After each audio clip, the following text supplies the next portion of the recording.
इसको आगे ले चलो तो मक्खी आती है यहाँ तो बहुत ज़्यादा। देखते हैं आगे।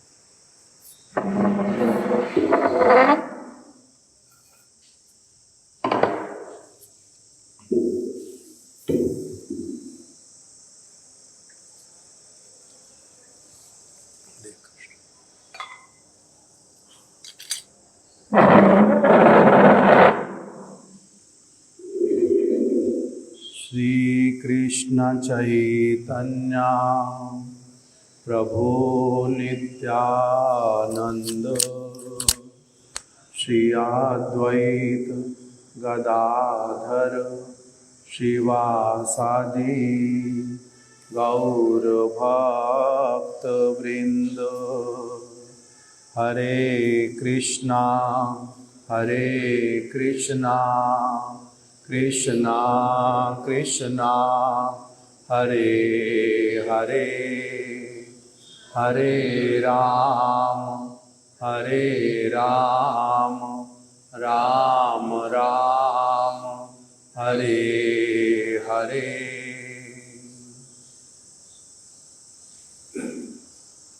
आज हम लोग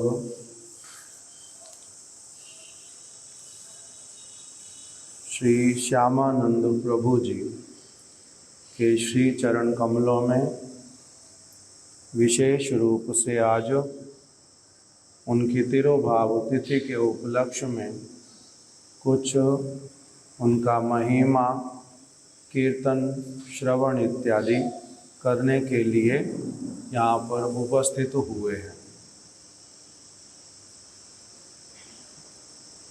आज श्री श्यामानंद प्रभु जी की शुभ तिरोभाव तिथि।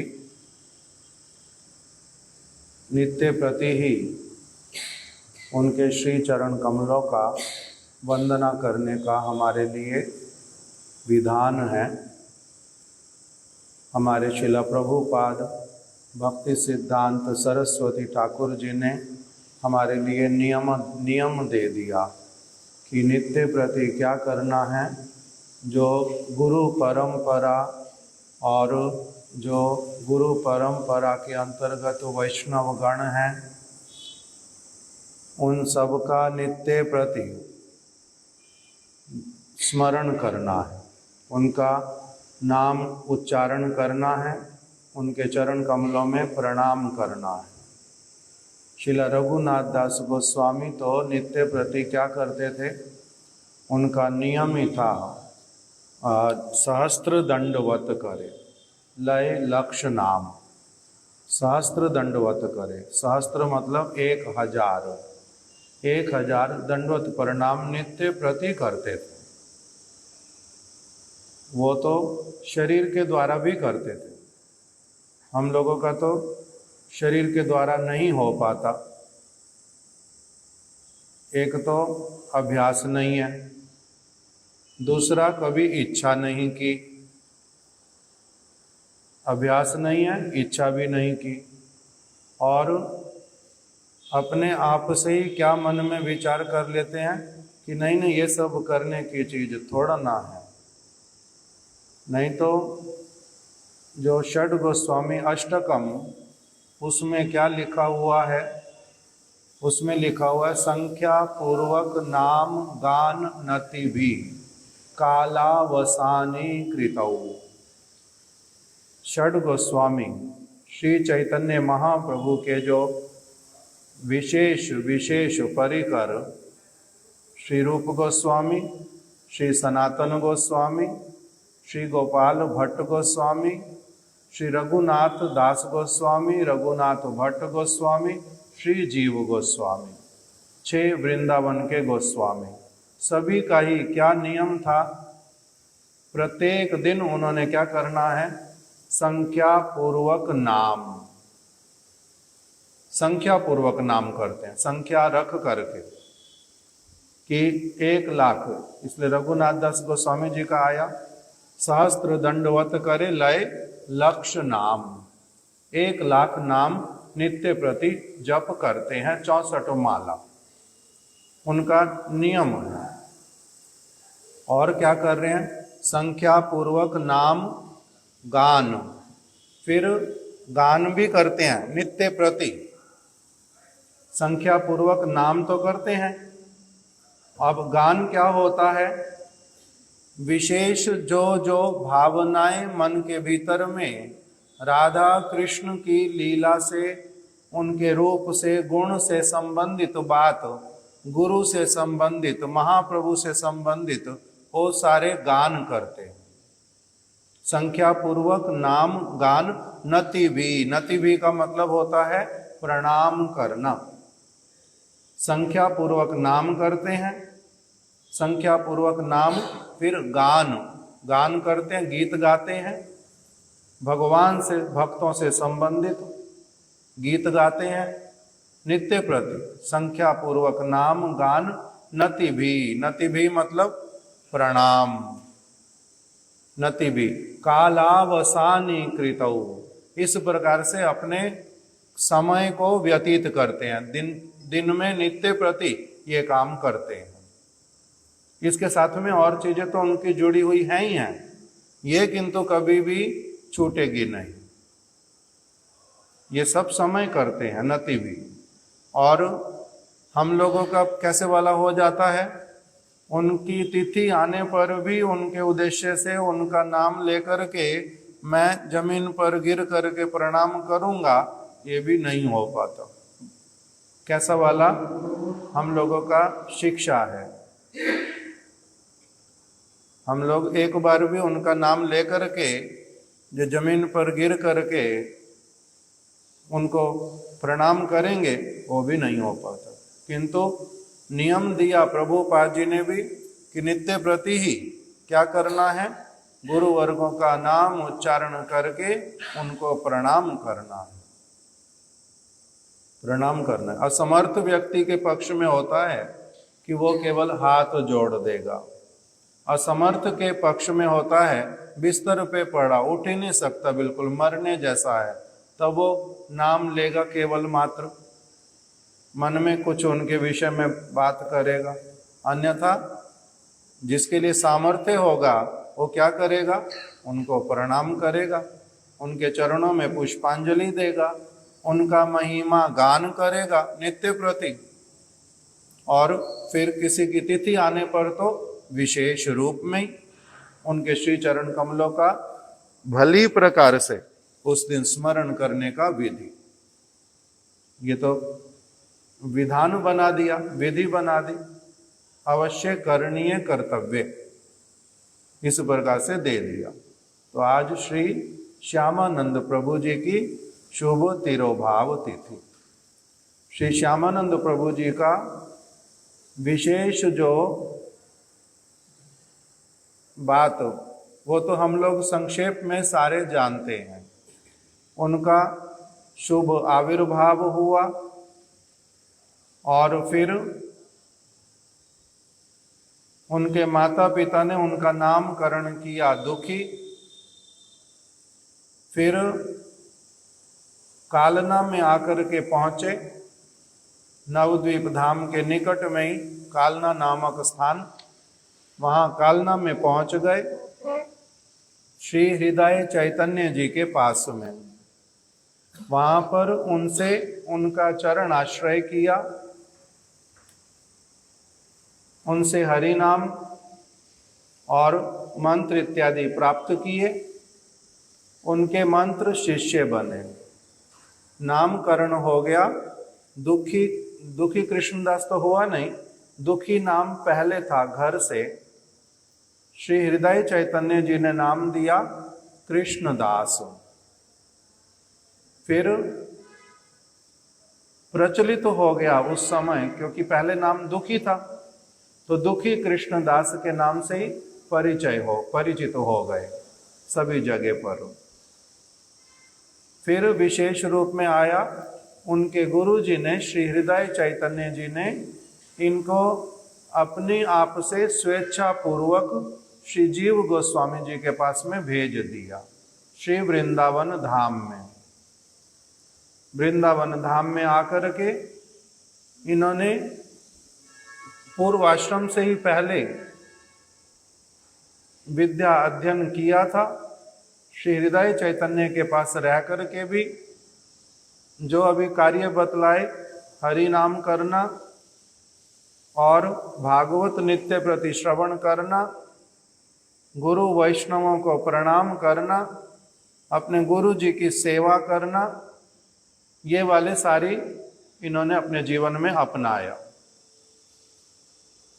और फिर जीव गोस्वामी जी के पास जब आ गए, तब विशेष रूप से इनको जीव गोस्वामी जी ने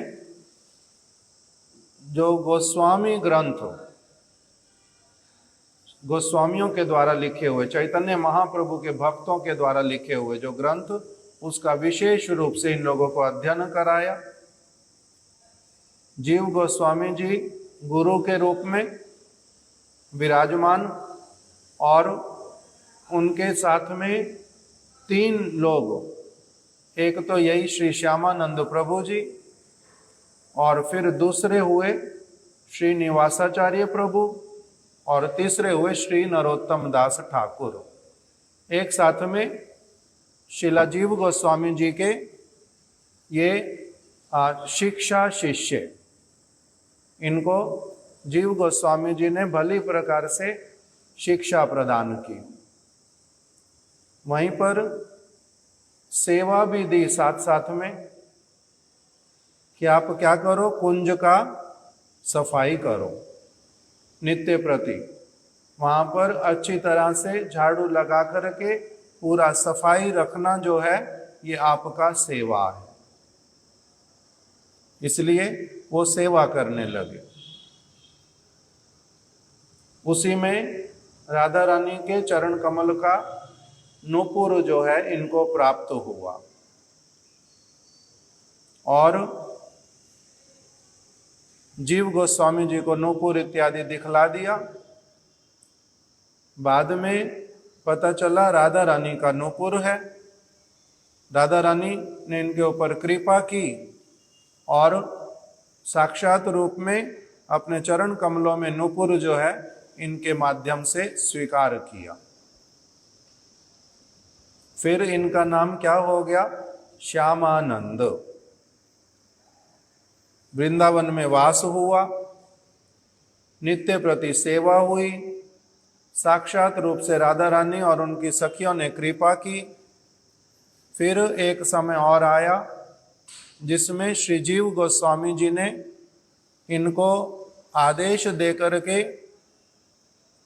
महाप्रभु की वाणी का प्रचार करने के लिए स्थान स्थान पर जाओ, इसी उद्देश्य से इनको नरोत्तम दास ठाकुर, श्री निवासाचार्य प्रभु और श्री श्यामानंद प्रभु को एक साथ में भेज दिया कि जाओ, अभी श्री चैतन्य महाप्रभु की ये जो सेवा है, प्रचार कार्य, ये ब्रज की भावनाएं, ब्रज की भक्ति, इसको सर्वत्र जाकर के क्या करो? वितरण करो। तब प्रचार सेवा कार्य करने के लिए गए। बीच बीच में श्री हृदय चैतन्य प्रभु की भी सेवा करते रहे। हृदय चैतन्य प्रभु ब्रज में भी आए जब श्री श्यामानंद प्रभु ब्रज में रहते थे। प्रचार सेवा कार्य करने के लिए भी गए। इनको बहुत सारे भक्तों का दर्शन का सौभाग्य प्राप्त हुआ था। श्री ईशान ठाकुर श्री चैतन्य महाप्रभु के घर पर नवद्वीप में मायापुर में वो रहते थे। ईशान ठाकुर शची माता की, विष्णु प्रिया देवी की सेवा करते थे। महाप्रभु तो संन्यास लेकर के चले गए, ये ईशान ठाकुर जो हैं ये सेवा करते थे उनके घर पर। वही उनका दर्शन करने का, उनके निकट में कुछ समय तक वास करने का और उनसे उनकी सेवा करने का, उनसे कथा कीर्तन श्रवण करने का श्री श्यामानंद प्रभु जी को सौभाग्य मिला था। हृदय चैतन्य जी के साथ में तो रहते ही थे, सेवा की बहुत समय तक। फिर जब वृंदावन आ रहे थे, मार्ग में इन्होंने कुछ समय तक श्री तपन मिश्र और श्री चंद्रशेखर जो आचार्य जो वाराणसी में रहते थे, उनके साथ में भी इनका वास हुआ। उनसे भी महाप्रभु की कथाएं और सनातन गोस्वामी जी को महाप्रभु ने क्या क्या सिखलाया, प्रकाशानंद जी का किस प्रकार से महाप्रभु ने उद्धार किया, सारे विषय विशेष रूप में ग्रहण करते करते ये वृंदावन आए थे। तो इसीलिए इनके ऊपर बहुत सारे वैष्णवों का कृपा हुआ। इनके प्रति अधिकांश भक्त लोग जो हैं उस समय वो बड़े संतुष्ट श्री श्यामानंद जी के प्रति। और फिर इनको, इनका जो वृंदावन में विशेष अभी स्थान जो है वो कौन सा है? उसका नाम श्री राधा श्याम सुंदर मंदिर। वहीं पर इनके द्वारा सेवित विग्रह भी हैं पड़े, छोटे वाले राधा श्याम सुंदर। प्रचार सेवा कार्य किया इन्होंने बड़ी अच्छी तरह से और इनके बड़े अच्छे अच्छे योग्य शिष्य बने। उनमें से कुछ कुछ लोगों का नाम विशेष प्रधान है। एक श्री रसिकानंद प्रभु और एक श्री दामोदर। उनके माध्यम से भी इन्होंने बहुत सारे स्थानों पर प्रचार किया। 5 गांव उड़ीसा में ऐसे हैं जहां के सारे व्यक्ति पूरे श्री श्यामानंद प्रभु के ही शिष्य थे।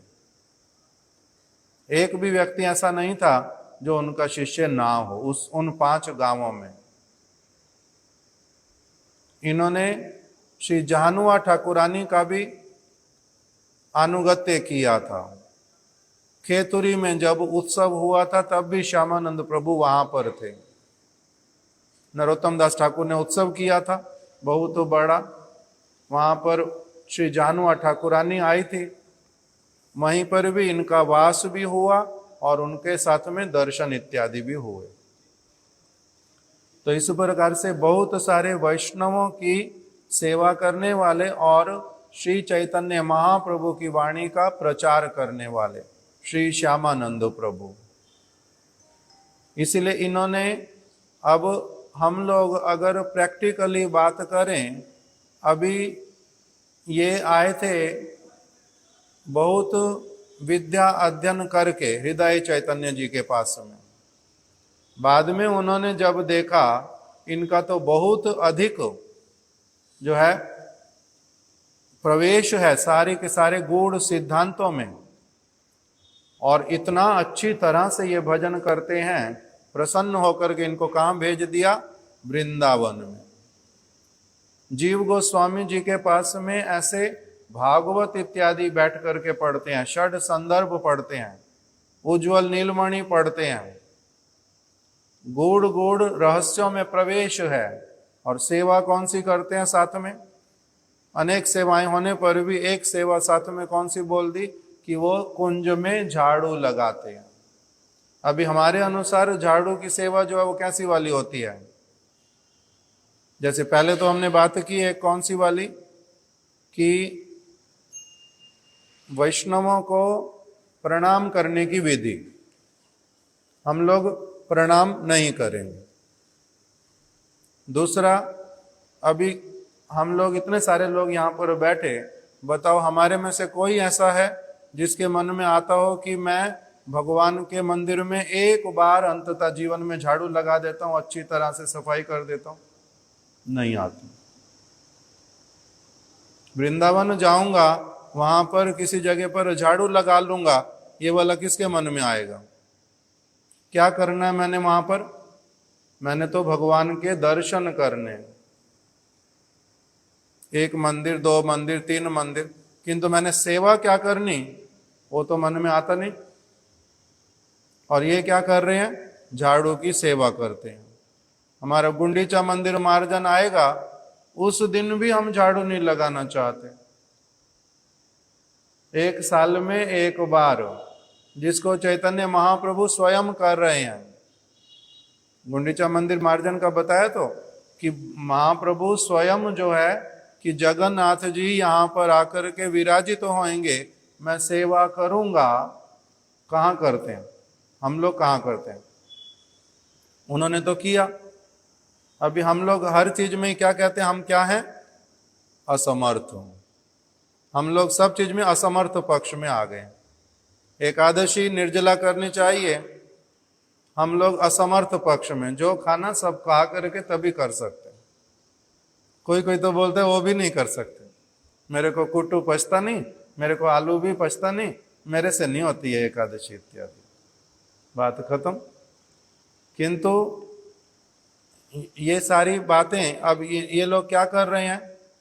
इसीलिए इनको जो राधा रानी का दर्शन होएगा, राधा रानी का नूपुर मिलेगा, राधा रानी इनके प्रति बड़ी प्रसन्न हो गई, अपना चरण जो है इनके मस्तक पर रख दिया, इनके मस्तक पर नूपुर तिलक आ गया अपनी आप से, सब समय के लिए छाप पड़ गई, तिलक लगाना नहीं पड़ता। और तो ये सारा कुछ क्या ऐसे ही हो गया?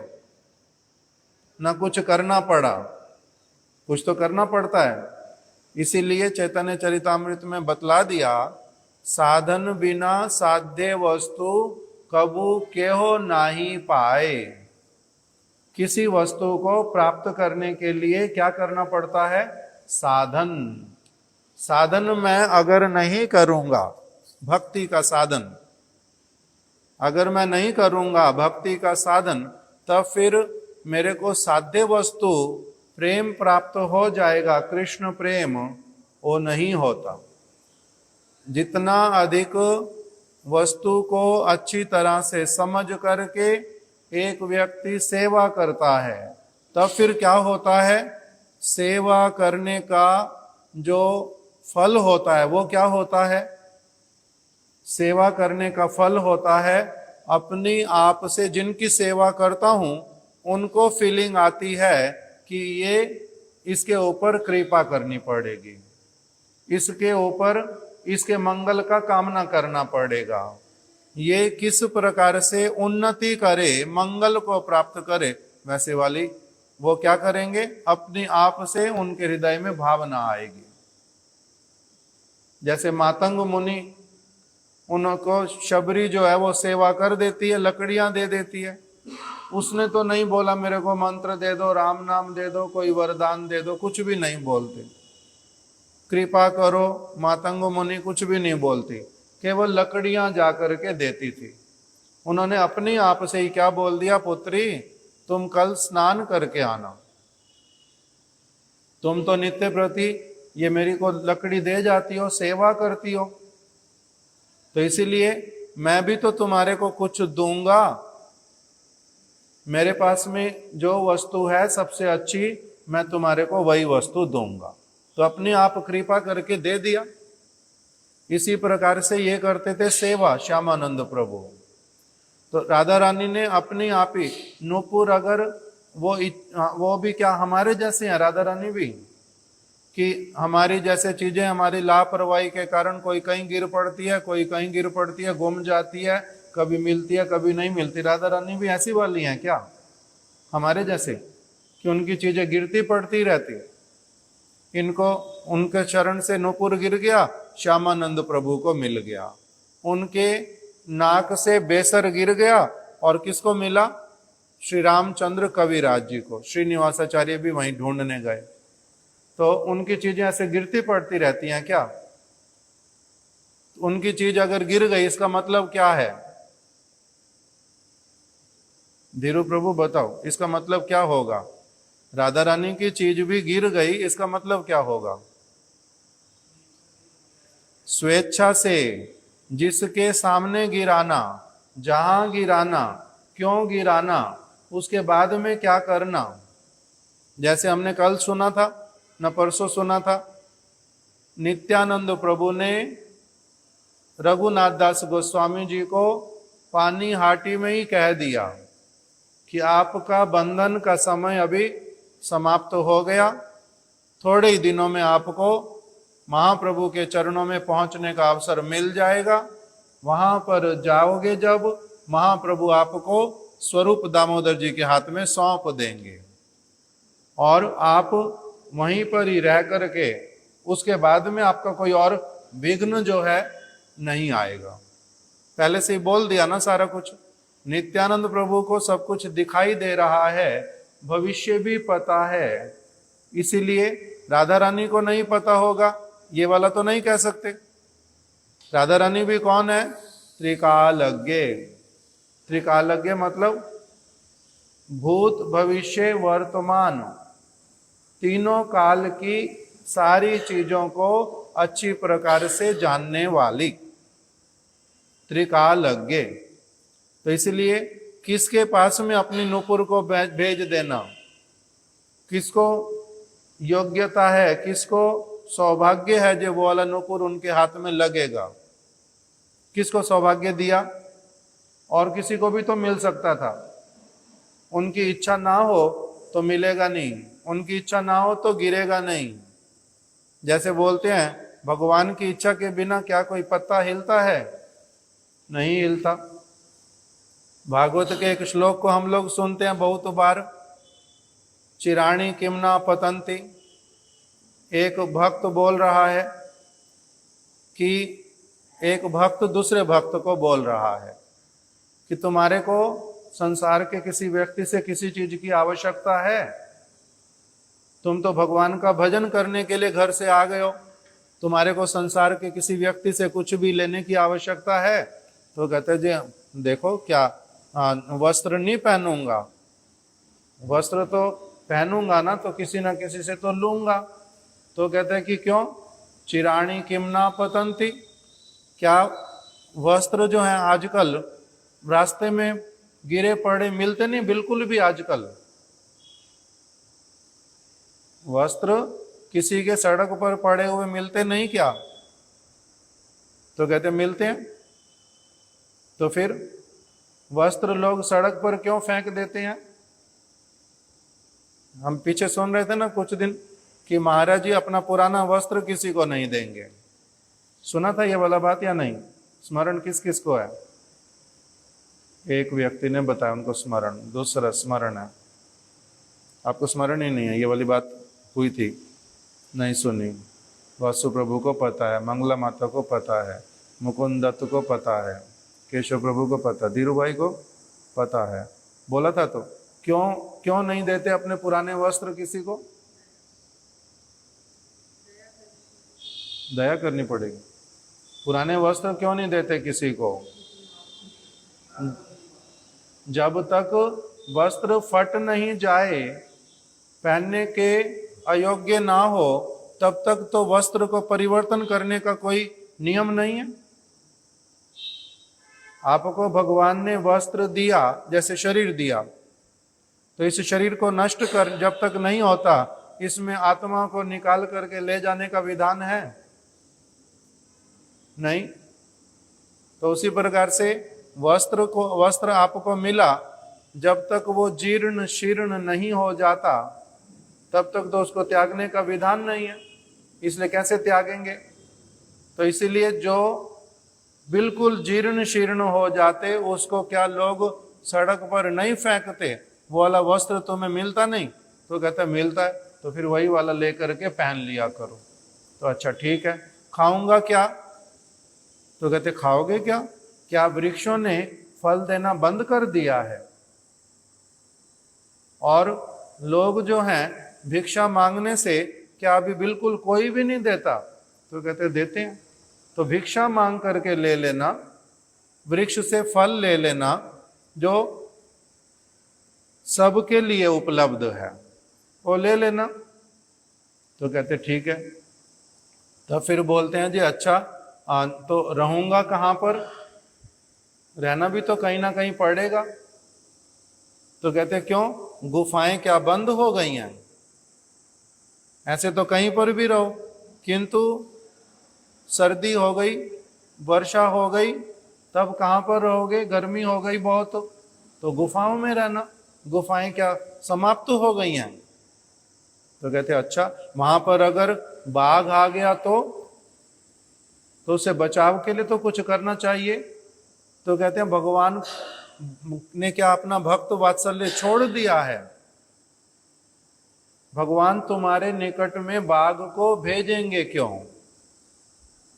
भगवान ने क्या अपना भक्त वात्सल्य छोड़ दिया है? वो तुम्हारी तरफ बाघ को भेजेंगे ही नहीं। बाघ किसकी तरफ जाएगा? उसकी तरफ जाएगा जिसकी तरफ भगवान भेजेंगे। तुम्हारी तरफ क्यों आएगा? तुम तो भक्त हो। तो जब तुम भक्त हो तो भगवान का तो तुम्हारे प्रति वात्सल्य है। तुम्हारे को कष्ट देने के लिए, ऐसी वाली मृत्यु देने के लिए बाघ को भगवान क्यों प्रेरित करेंगे? और जब तक किसी को भगवान प्रेरित ना करें तब तक तो कोई प्राणी इधर से उधर होता नहीं। तो इस प्रसंग में भी क्या बतलाया कि भगवान की इच्छा के बिना कोई भी वस्तु नहीं चलती। तो राधा रानी की नूपुर जो है उनकी इच्छा के बिना ही अपने आप गिर पड़ती है, कहीं भी उनकी इच्छा के बिना नहीं गिरती, उनकी इच्छा से ही गिरती है। और किसके पास जाकर के पहुंचेगी, किसको मिलेगी, उसके बाद में क्या होएगा, सारी चीज पता है। तो अभी यही कृपा श्यामानंद प्रभु जी के प्रति ही क्यों होएगी? ऐसा कुछ करेंगे, ऐसा कुछ किया होगा करते होंगे तभी तो राधा रानी की कृपा हुई। उनको श्री जीव गोस्वामी जी का जो संग मिल गया, कृपा मिल गई, श्रीनिवासाचार्य प्रभु का संग मिल गया, ये तो साधारण सौभाग्य नहीं है, अद्भुत सौभाग्य। कहाँ तो एक एक स्थान पर प्रार्थना लिखी हुई कि मेरे को क्या हो, हे प्रभु मेरे को भक्तों का संग मिले। मेरे को कौन से भक्तों का संग मिले? भगवान के शुद्ध भक्तों का संग मिले। मेरे को फिर शुद्ध भक्तों का संग मिले, कहते हैं हाँ, निंदा आदि शून्य हृदय लिप्सित संग लब्ध्वा, जिनको किसी के प्रति भी ईर्ष्या, द्वेष, हिंसा, निंदा, ये लाभ हानि, जगत की वस्तुएं, जिनका इन सब चीजों से कुछ लेना देना नहीं है, मेरे को ऐसे भक्तों का संग मिले। निंदादि शून्य हृदय ईप्सित संग लब्ध्वा, मेरे को ऐसे भक्तों का संग मिले। तो अभी जिसको, ये तो बड़े बड़े भक्त लोग प्रार्थना करते हैं और जिनको वो संग मिल जाए, तो इसका अर्थ क्या हुआ कि उनका बहुत अधिक उनके प्रति भगवान की कृपा, भक्तों की कृपा। इसलिए यही श्यामानंद प्रभु जी को बहुत सारे श्रेष्ठ श्रेष्ठ भक्तों का संग मिला था। उन्होंने इनके ऊपर बड़ी विशेष कृपा की थी और इन्होंने भी क्या किया था, उनका वास्तविक रूप में शरण लिया था, उनका ठीक ठीक रूप में अनुगत्य किया था। जिस प्रकार की पद्धति से भजन करना चाहिए वैसे वाला किया था। इसलिए इनके विषय में आया वर्णन कि ये कदापि इनका ऐसा वाला कभी भी नहीं हुआ कि जो गुरु वर्गों ने वचन बोल दिए उन वचनों को इन्होंने पत्थर की लकीर समझ करके पालन नहीं किया हो, सारी चीज को पालन करते थे। इस प्रकार का नहीं करने से तब फिर आशा नहीं की जा सकती कि राधा रानी की कृपा मिलेगी। वो अपनी आप से अपने चरण को इनके मस्तक पर रख, अगर राधा रानी किसी के मस्तक पर अपने चरण को रख दे, उसके द्वारा होता क्या है, क्या होता है? हमारे को तो इसका अनुभव नहीं है। हमारे को तो क्या है, किसी के चरण रख दिए किसी के, तो इसका मतलब कृपा है बस, और क्या होता है।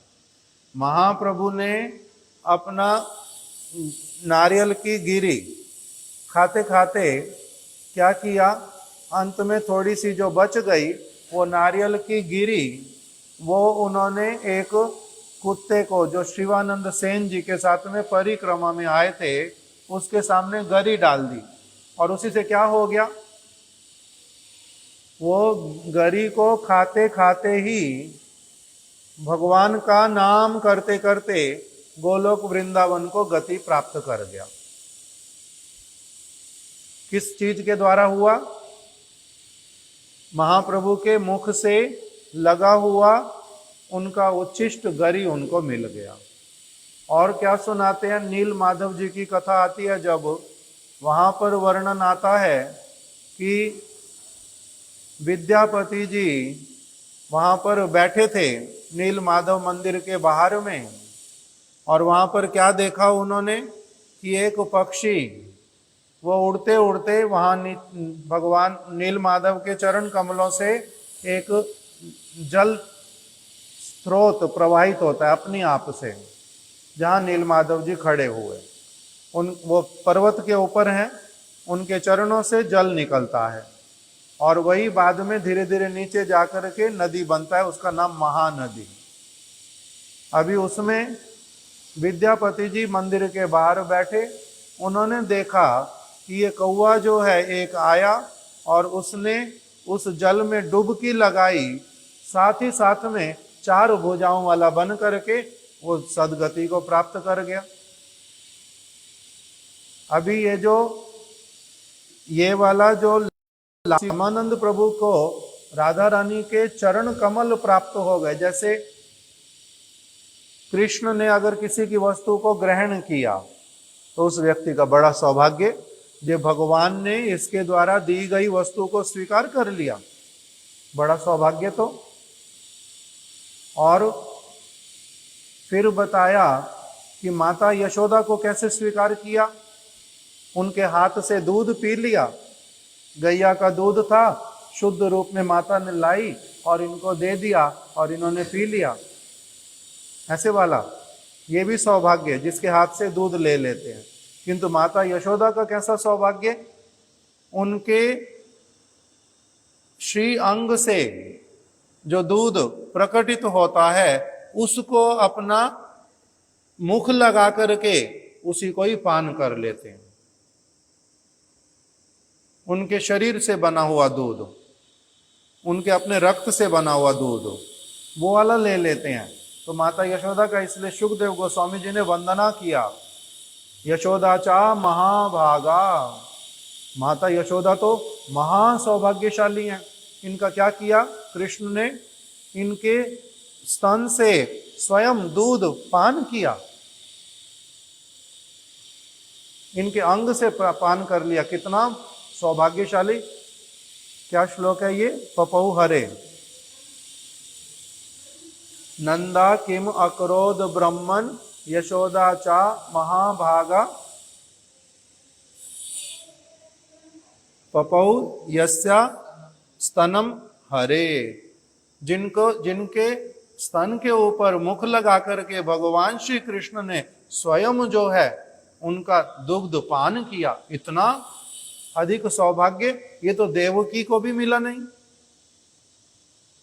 इस प्रकार का सौभाग्य ऐसे वर्णन किया।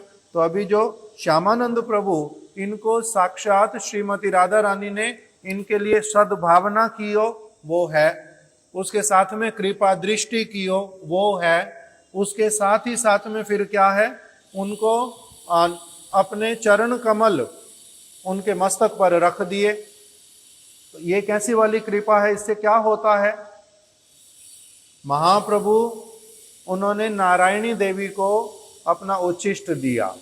उनको जैसे ही मिला उच्छिष्ट खाने के लिए, तो वो साथ ही साथ में कैसी हो गई, कृष्ण प्रेम में बावरी जैसी हो गई। कृष्ण कृष्ण कृष्ण कृष्ण सब समय बोलती है और कुछ बोलती ही नहीं, और निरंतर नेत्रों से अश्रु प्रवाहित होते हैं। संसार की सुध बुध खो बैठी, ना उसको संसार का कुछ चाहिए, ना उसको आवश्यकता रहती। खाने की आवश्यकता रही नहीं, पीने की आवश्यकता रही नहीं, सोने की आवश्यकता रही नहीं, कुछ भी स्नान करने की आवश्यकता रही नहीं। सब समय अपने आप से अत्यंत निर्मल रहती हैं, स्वच्छ रहती हैं, पूरा आनंद से पेट भरा हुआ, भूख नहीं लगती। और ऐसे वाला आनंद हो गया। क्यों? क्योंकि महाप्रभु ने क्या कर दिया, कृपा कर दी। महाप्रभु ने आलिंगन किया प्रताप रुद्र महाराज जी को, उससे उनका क्या हो गया, जीवन सफल हो गया, स्वरूप में स्थित हो गए और प्रेम से भर गए पूरे। और प्रेम के अतिरिक्त और उनके शरीर में अब कुछ और रहता ही नहीं, अलग स्थिति आ गई। तो श्यामानंद प्रभु जी को राधा रानी ने अपने चरण कमल का स्पर्श जब कराया होगा तो क्या होता है उससे, इसके ये होती है पूर्ण सिद्धि, अपने स्वरूप की प्राप्ति। विशाखा सखी ने इनको दर्शन दिया, वही राधा रानी के निकट लेकर के गई। इनको किस रूप में लेकर के गई, श्यामानंद जी के रूप में नहीं, उनके स्पर्श मात्र से ही इनको, इनका जो नित्य सिद्ध गोपी देह वही प्रकटित हो गया। राधा रानी ने उस रूप में इनके ऊपर कृपा की। तो इसीलिए जो ये प्रार्थनाएं करते हैं हम लोग कि कृपा बरसाए रखना, राधा रानी कृपा बरसाए रखना, बोलते हैं तो ऐसे। तो ये कृपा जो है इसका अर्थ क्या होता है, साधारण कृपा इत्यादि नहीं।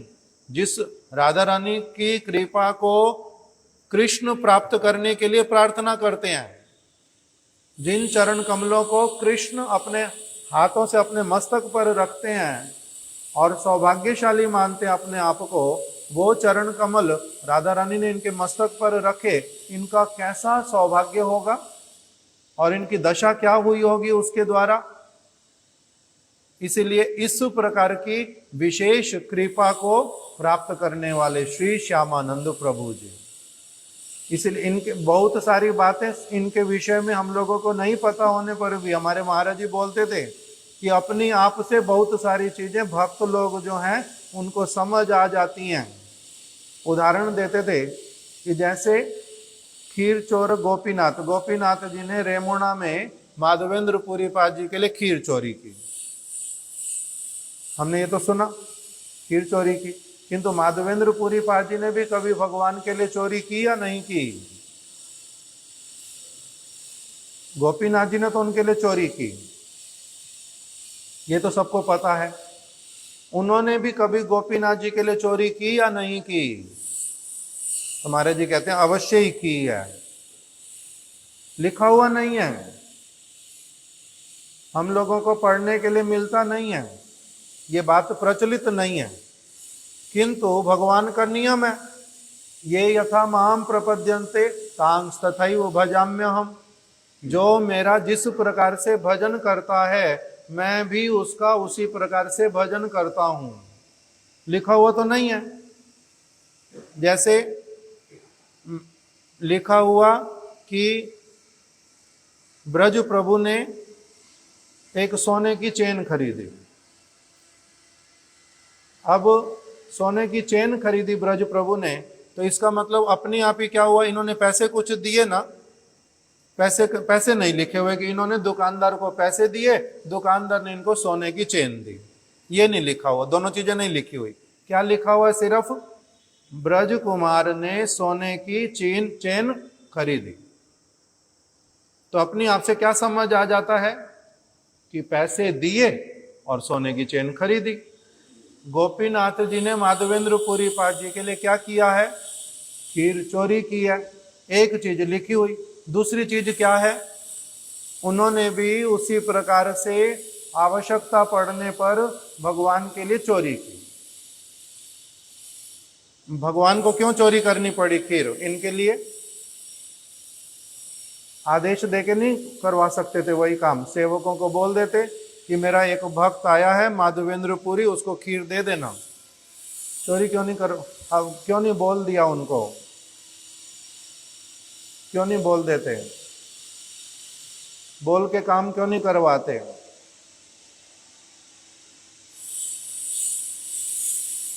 बताओ क्या मन में आता है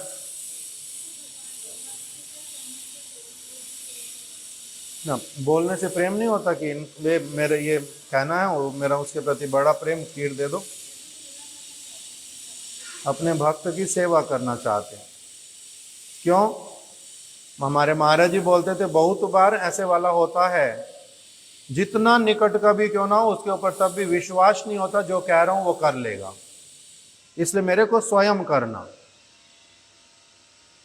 जितना भी निकट का क्यों ना, पूरी बात मानता है, किंतु कहीं कहीं पर ऐसा वाला आ जाता है, ये वाली बात मेरे को ये मानेगा नहीं मानेगा, किस भावना से करेगा, मेरे को स्वयं इसको करके रखना अपने हाथ से। जैसे उदाहरण महाराज जी देते थे, रुक्मिणी देवी, उनके वो महारानी है और सबसे बड़ी कृष्ण की पटरानी है, सबसे बड़ी है रुक्मिणी, और उनके पास में सबसे अधिक सेविकाएं।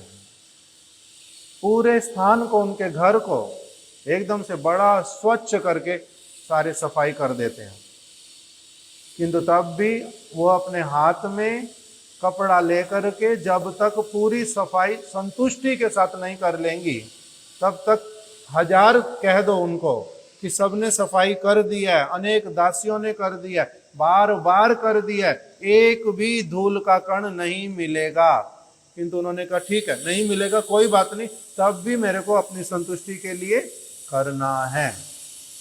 ये वाली चीज क्या होती है? ये अलग प्रकार का एक प्रेम और प्रेमी के हृदय की भावना। तो इसीलिए अब इनको ऐसी वाली कृपा राधा रानी करेंगी, उसके पीछे स्वयं अपने आप से उनको देंगी, उनके ऊपर चरण अपने रख दिए, नूपुर इसलिए दे दिया, नहीं तो जब इनको हृदय चैतन्य मिले, वो राधा रानी की कृपा नहीं है, वो भी है। जीव गोस्वामी जी की साक्षात कृपा मिल रही है, वृंदावन धाम मिला, ये राधा रानी की कृपा नहीं है।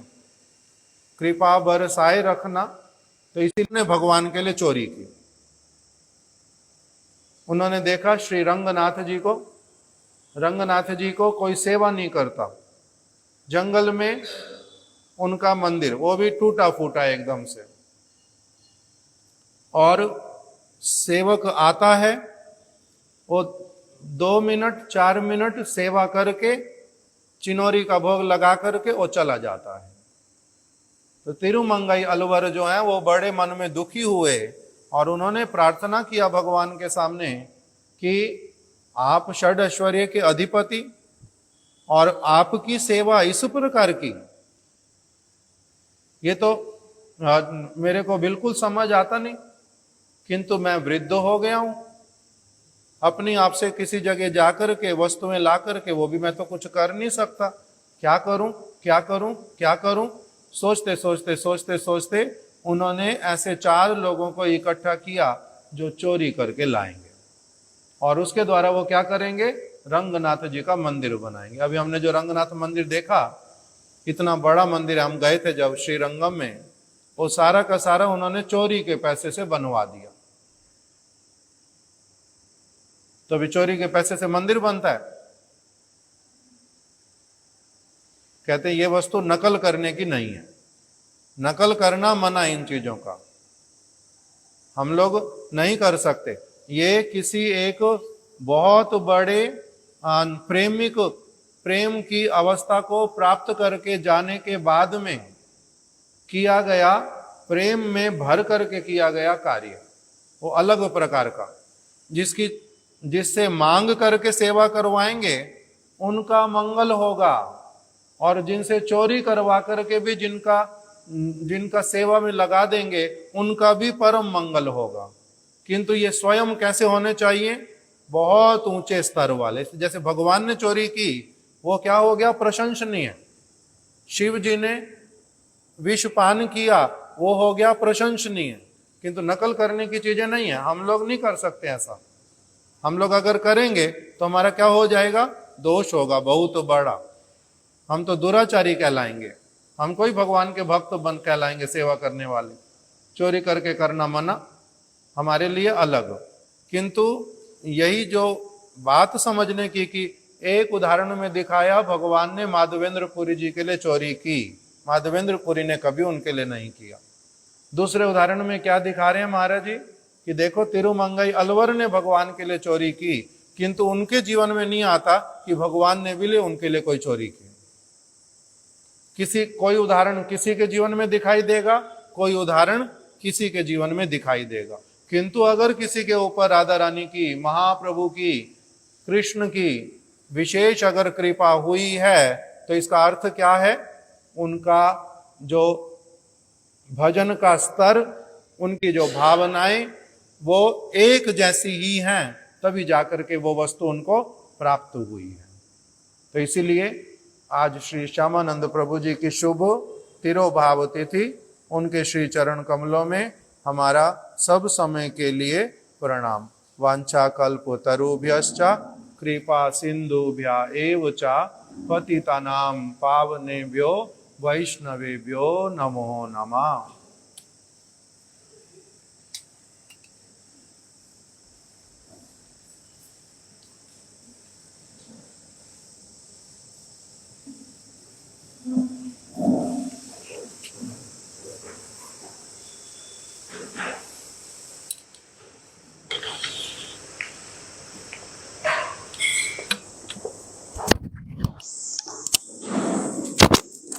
और प्रसाद ला, वीरू भाई गया प्रसाद लाना ना। और